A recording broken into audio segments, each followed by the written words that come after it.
kajian ilmiah.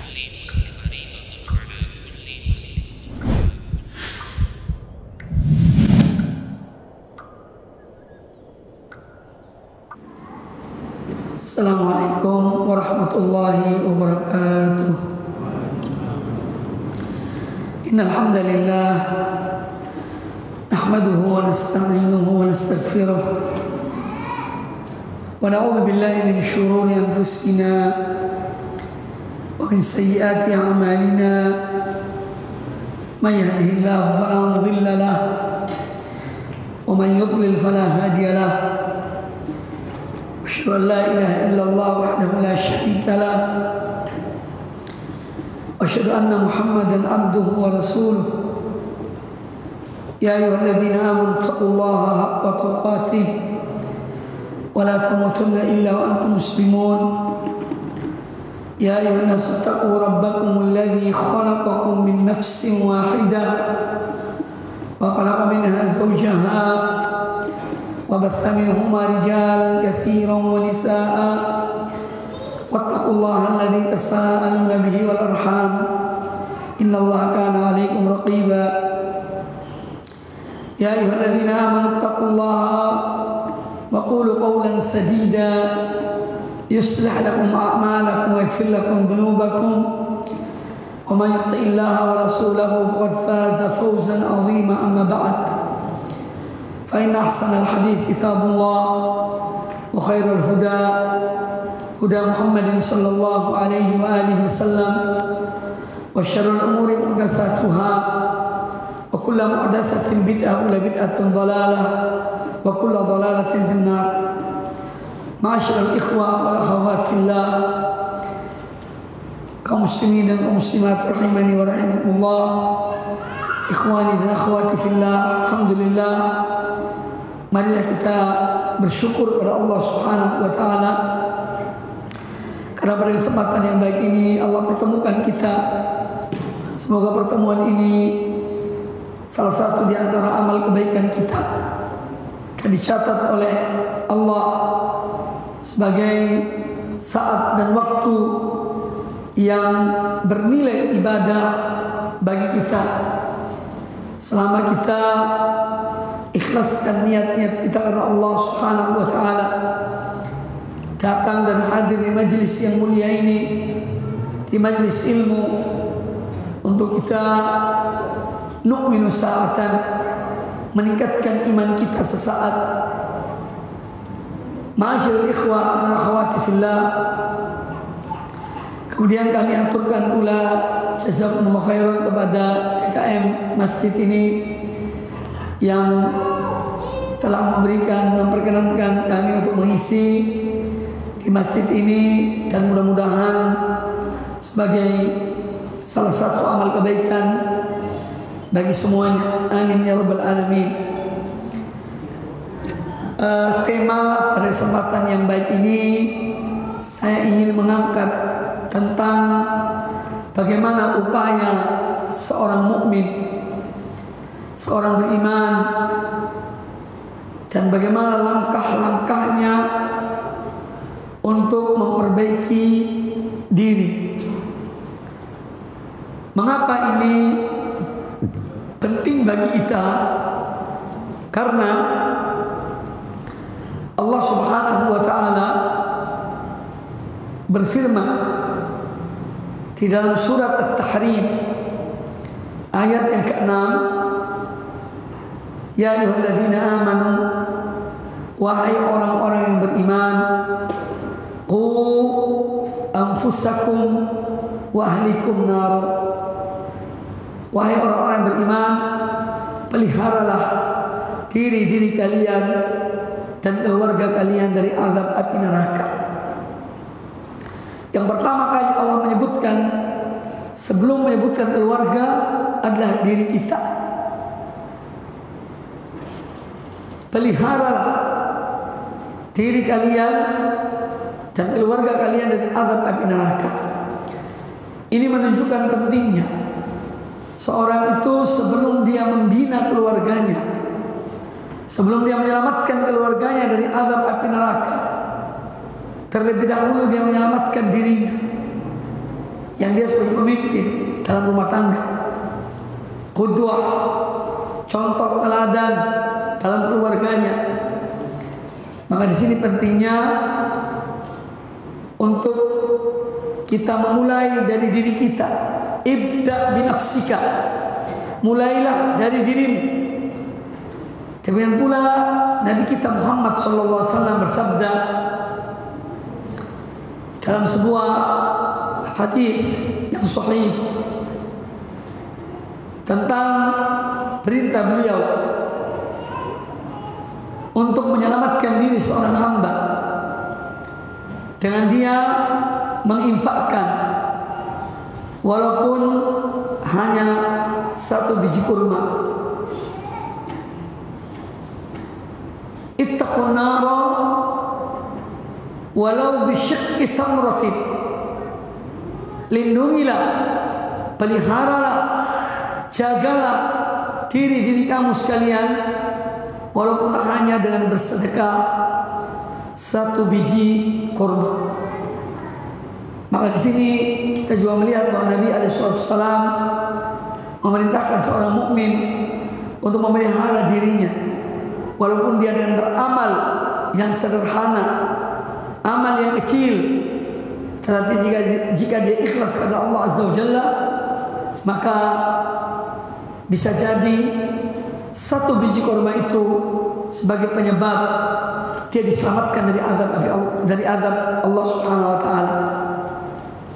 Kemudian kisah tentang seorang wanita yang dia berzina. Kemudian dia melihat seekor anjing yang haus. Maka setelah dia minum air, dia mengambil air dengan sepatunya dan khufnya. Kemudian dia berikan kepada seekor anjing. Dan Allah mengampuni dosanya karena perbuatannya. Ini contoh-contoh. Terkadang ada amal yang kecil, tapi justru amal itu yang dinilai oleh Allah Subhanahu wa taala dan nilai yang besar. Dan sebabnya Allah mengampuni dosa wanita tersebut, padahal dia telah berbuat suatu perbuatan yang dosa besar, itu berzina. Ma'asyiral ikhwah, berbicara tentang nafsu, jiwa, Al-Quran menyebutkan tentang jiwa dan diri ini ada 3 macam. Yang pertama adalah an-nafsu al-ammaratu bis-su', nafsu yang selalu memerintahkan kepada keburukan.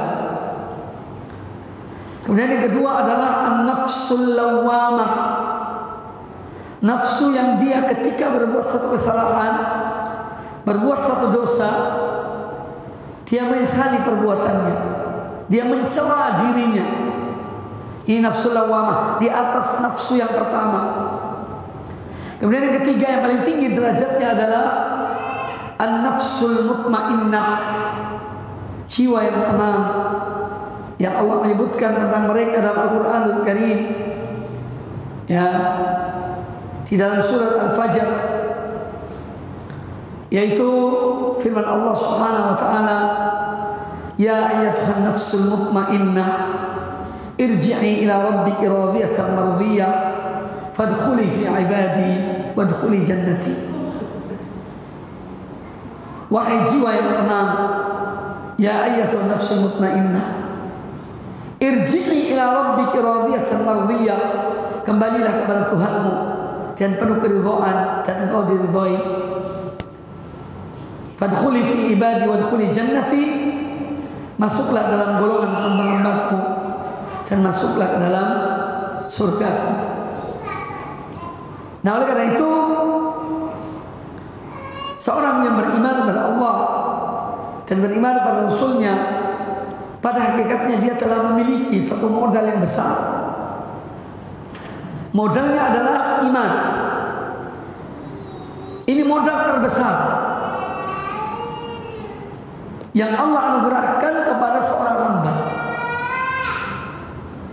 Maka dari itu seorang wajib untuk mensyukuri Allah ketika dia diberikan anugerah oleh Allah berupa keimanan. Hanya saja di dalam jalan keimanan ini banyak gangguan-gangguan, banyak penghalang-penghalang yang ingin untuk menyesatkan orang yang beriman atau melalaikannya, menjadikannya lalai atau menjadikannya tergiur dengan imannya, lalu dia tidak berbuat sesuatu. Nah, oleh karena itu bagaimana kita berupaya untuk memperbaiki diri. Langkah-langkah apa yang bisa kita lakukan dan kita upayakan untuk kita ini mampu memperbaiki diri kita dan kemudian kita memperbaiki orang lain. Yang pertama adalah dengan kita beriman kepada Allah, Rasulnya, dan kitabnya. Allah Azza wa Jalla berfirman di dalam surat Ali Imran ayat yang ke-164. Bagaimana Allah menggambarkan tentang nikmat yang Allah berikan kepada kaum mukminin dengan diutusnya Rasulullah SAW dan apa yang beliau lakukan untuk umat ini. Allah Azza wa Jalla berfirman pada ayat tersebut, laqad manallahu 'alal mu'minin, sungguh Allah telah anugerahkan kepada orang-orang yang beriman, idz ba'atsa fihim rasulan min anfusihim, tatkala Allah mengutus kepada mereka seorang rasul dari golongan mereka.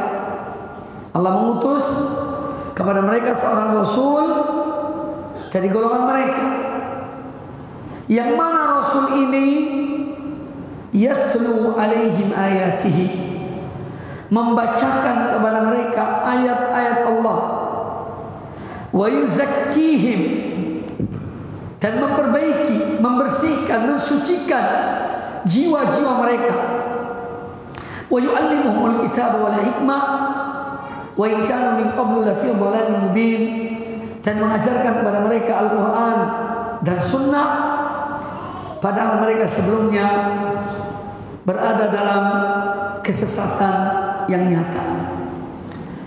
Nah, di dalam ayat ini Allah Subhanahu wa taala mengingatkan kepada orang-orang beriman akan anugerah terbesar yang Allah berikan kepada mereka, yaitu diutusnya Rasulullah SAW. Ini nikmat terbesar. Tentu yang lebih dari itu, mereka beriman kepada Rasul ini. Alat yang dipakai oleh Rasul ini untuk mensucikan jiwa mereka adalah membacakan pada mereka ayat-ayat Allah. Ini menunjukkan bahwa Al-Quranul Karim adalah kitab yang dengannya sebagai langkah pertama untuk seorang memperbaiki dirinya dengan membaca dan memahami Al-Quranul Karim.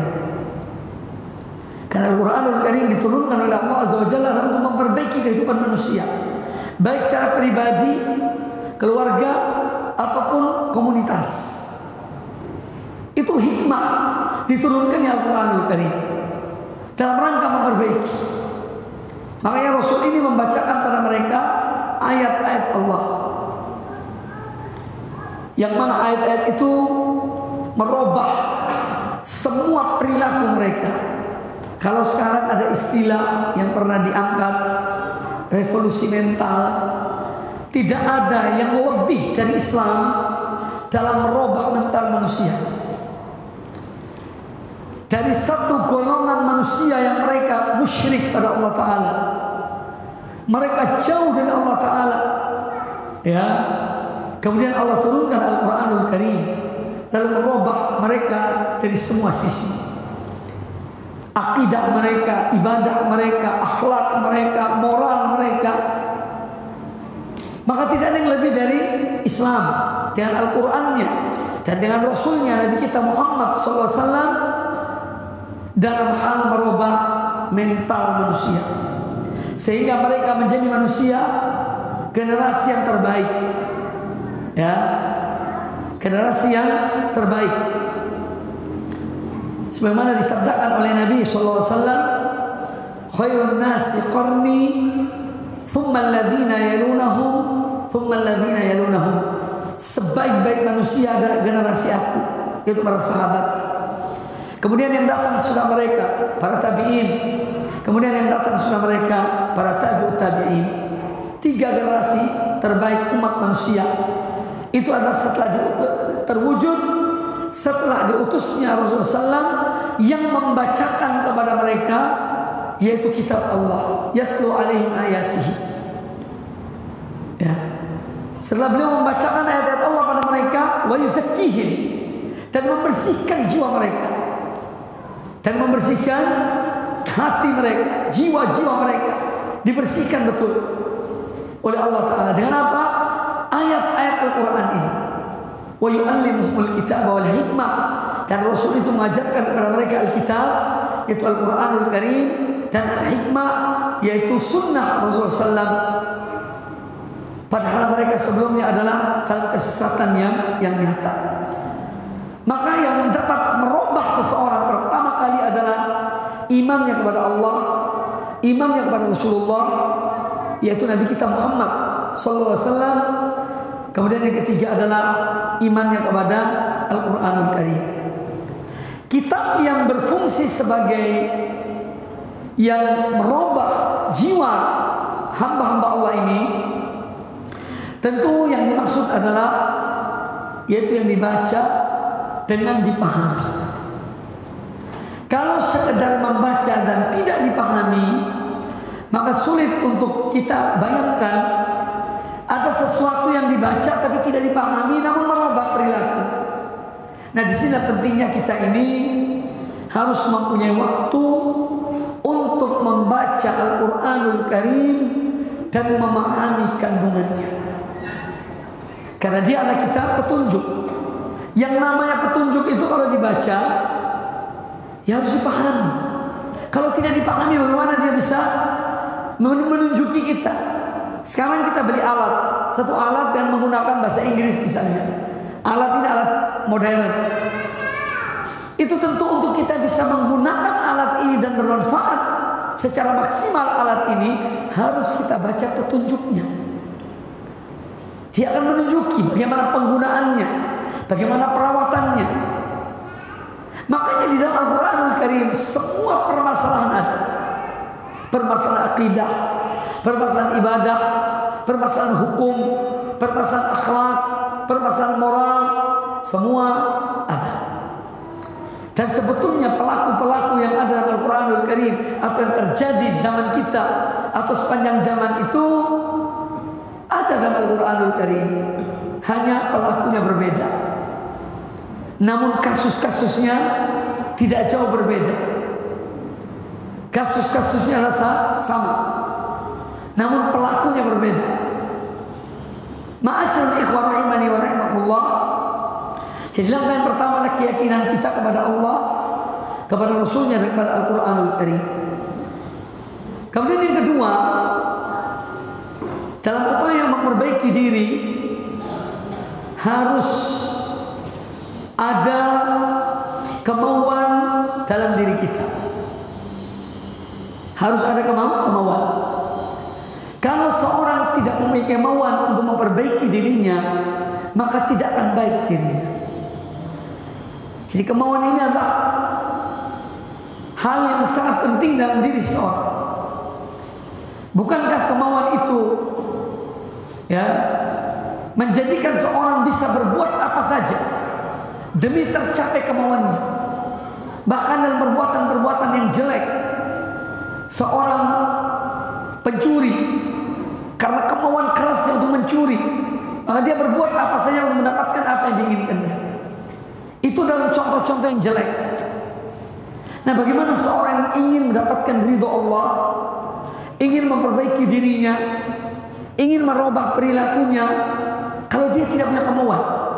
Ini satu hal yang mustahil. Ya, jadi harus tanamkan dalam diri kita kemauan untuk memperbaiki diri kita. Harus ada. Selama tidak ada kemauan, tidak akan ada perbuatan, tidak akan ada langkah yang kita ambil, karena memang tidak punya kemauan. Tapi kalau kita punya kemauan, pasti ada langkah yang kita ambil. Makanya Allah Ta'ala berfirman di dalam surat Al-Isra ayat yang ke-19,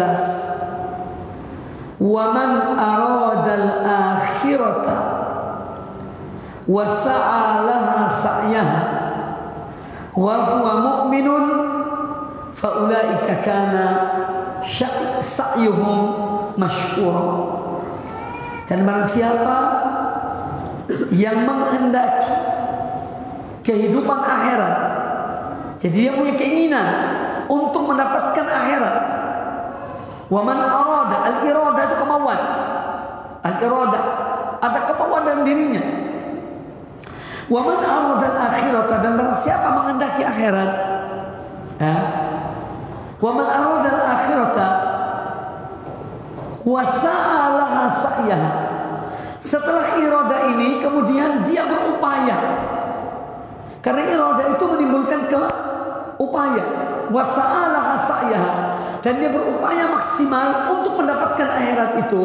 Wa huwa mu'min, dan dia yakin pada Allah Ta'ala, dia beriman pada Allah Ta'ala.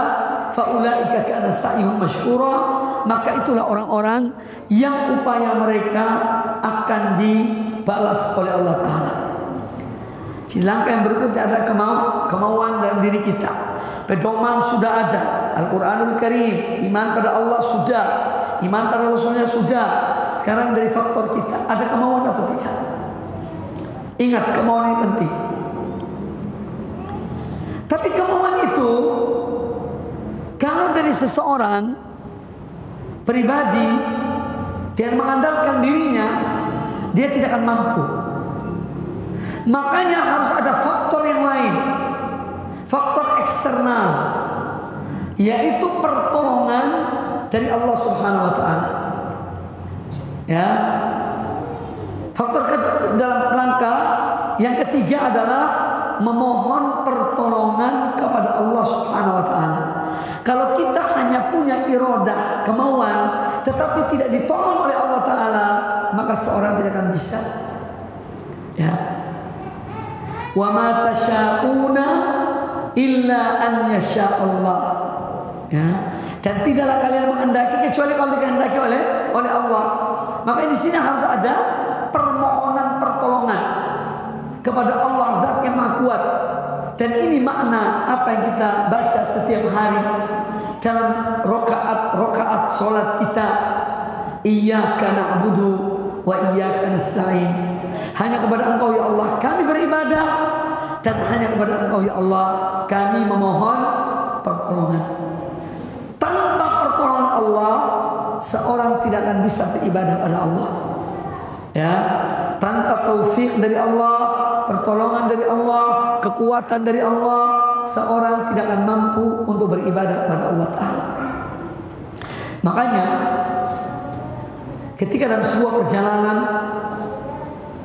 tatkala itu Mu'adz bin Jabal radhiyallahu anhu ada bersama Rasulullah SAW, beliau dekat dengan Nabi SAW. Lalu beliau berkata kepada Rasulullah SAW, "Ya Rasulullah, akhbirni bi amalin yudkhiluni al-jannah wa yubaiduni." Baik ikhwah dan akhwat sekalian,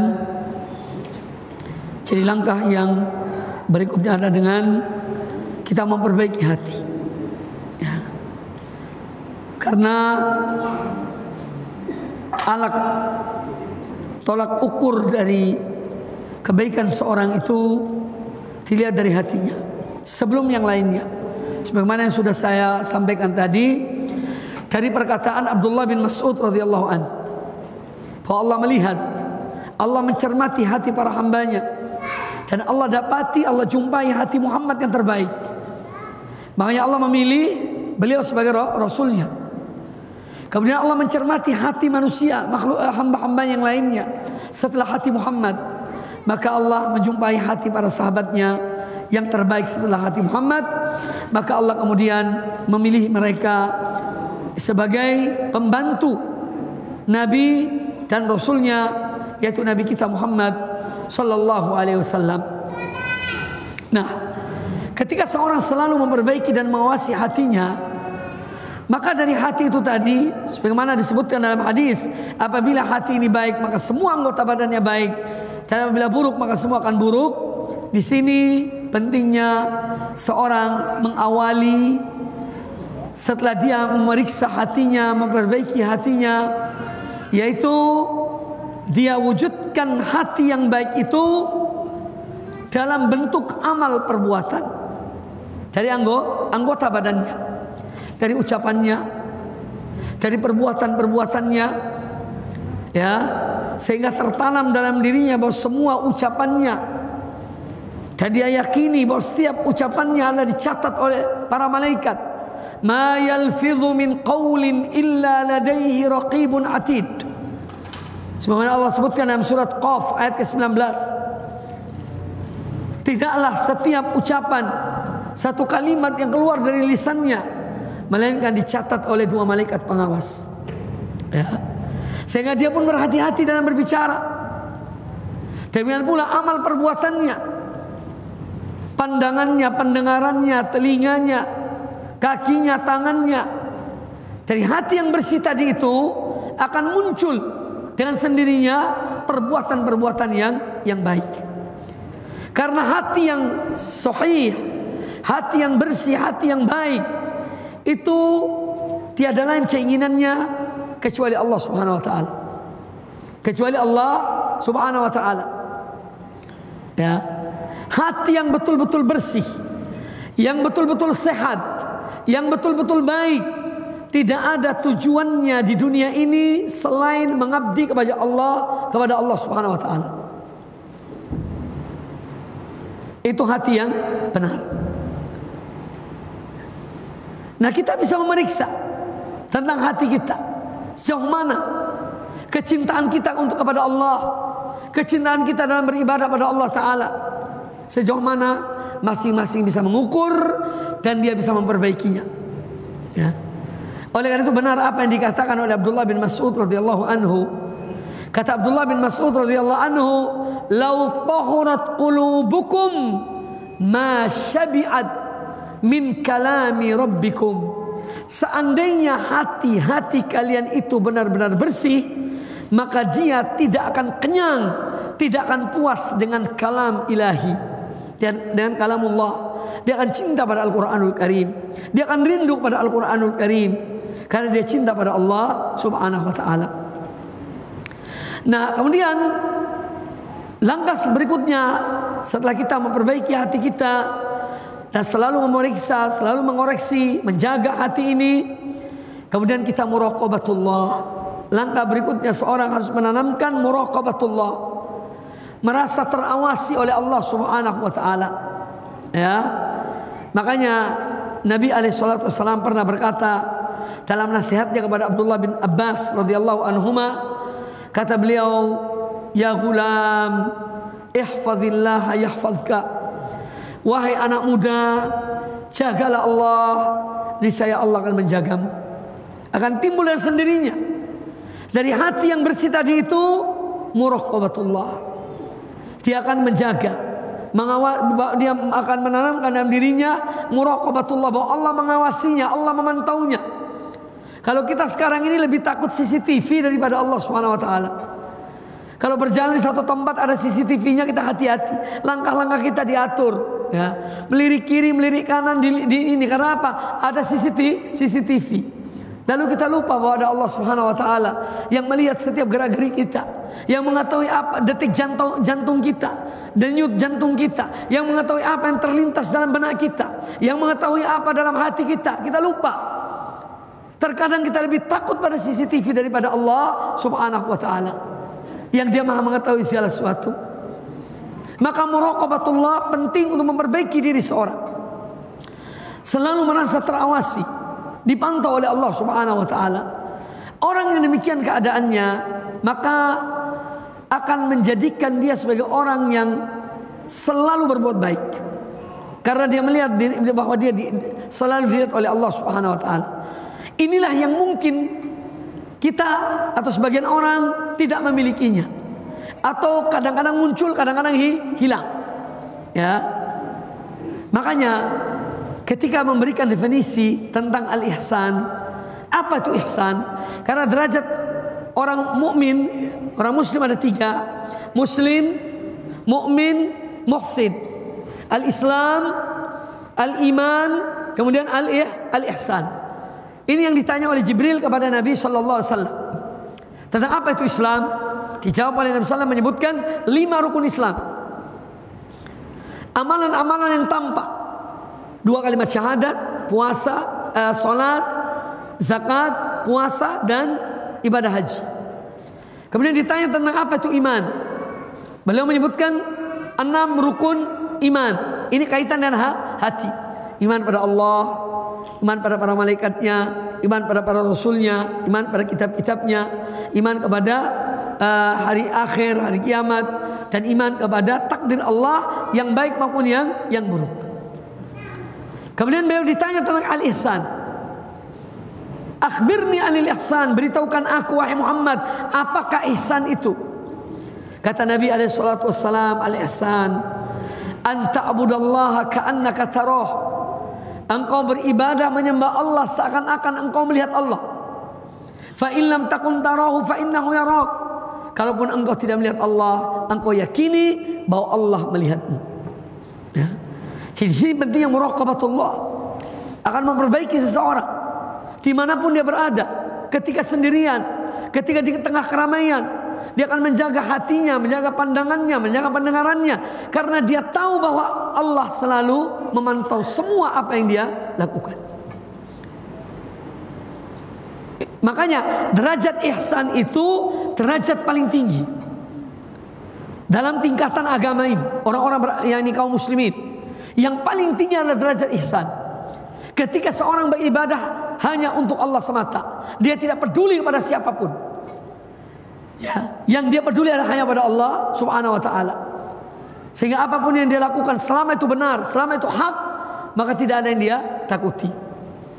Nah, apabila seorang memiliki nilai muraqabah ini, yaitu ada dalam dirinya bahwa Allah selalu memantaunya, maka insya Allah dia akan memperbaiki, baik dalam lahirnya maupun batinnya, karena ada muraqabatullah. Kemudian langkah berikutnya ada muhasabatun nafs. Muhasabatu an-nafs. Muhasabatu nafsi ini dalam rangka, dalam upaya untuk seorang itu introspeksi dirinya. Dan itu penting. Karena kalau seorang merasa puas dengan apa yang dimilikinya, ini akan membuat dia lalai, membuat dia terlena, membuat dia tertipu karena melihat dirinya dengan amalnya, perbuatannya. Tetapi kalau dia muhasabatun nafs, dia selalu melihat, memeriksa amalnya, maka insya Allah dia akan meningkatkan amal-amal kebaikannya, memperbaiki dirinya, karena dia selalu muhasabah.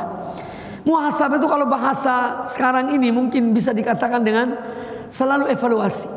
Dalam semua instansi pemerintah atau swasta, dalam kegiatan-kegiatan keseharian ada namanya evaluasi. Ya, muhasabah. Kita harus muhasabah diri kita. Amal kita, niat-niat kita, keikhlasan kita, ibadah kita, muamalah kita. Dan demikian akan memperbaiki diri kita. Kalau seorang tidak ada muhasabatun nafs, maka dia akan terlena dengan amalnya, lalai dengan amalnya. Di sini pentingnya muhasabatun nafs. Allah Ta'ala berfirman dalam surat Al-Hasyr ayat yang ke-19. Ya ayyuhalladzina amanu, wahai orang-orang beriman, ittaqullaha, bertakwalah kamu kepada Allah, wal tanzur nafsun ma qaddamat lighad, dan hendaknya setiap jiwa memperhatikan, mencermati apa yang dia siapkan untuk hari esoknya, untuk hari kiamat. Wattaqullaha, dan bertakwalah kamu kepada Allah, innallaha khabirum bima ta'malun, sungguhnya Allah Maha mengetahui apa yang kalian kerjakan. Makanya para salaf dahulu selalu muhasabatun nafs. Mereka tidak pernah melihat diri mereka itu yakni orang-orang yang istimewa, tidak. Mereka takut pada Allah Ta'ala. Mereka merasa amal mereka itu kecil, tidak ada artinya. Abu Darda radhiyallahu an, Beliau mengatakan, seandainya aku mengetahui satu sujudku, satu solatku diterima oleh Allah Ta'ala, maka itu sudah lebih baik daripada dunia dan seisinya. Satu solat. Kalau aku mengatakan Allah menerima satu solatku, maka itu lebih baik daripada dunia dan seisinya. Karena takutnya mereka pada Allah. Muhasabatun nafs. Kita terkadang baru berbuat sesuatu sudah bangga luar biasa, seakan-akan tidak ada orang lain kecuali kita di dunia ini. Na'udzubillah min dzalik. Maka jangan sampai seorang tergiur dengan amal perbuatannya dan amal kebaikannya. Ya, selalu kita merasa apa yang kita lakukan ini masih banyak orang-orang yang jauh lebih baik daripada yang kita lakukan.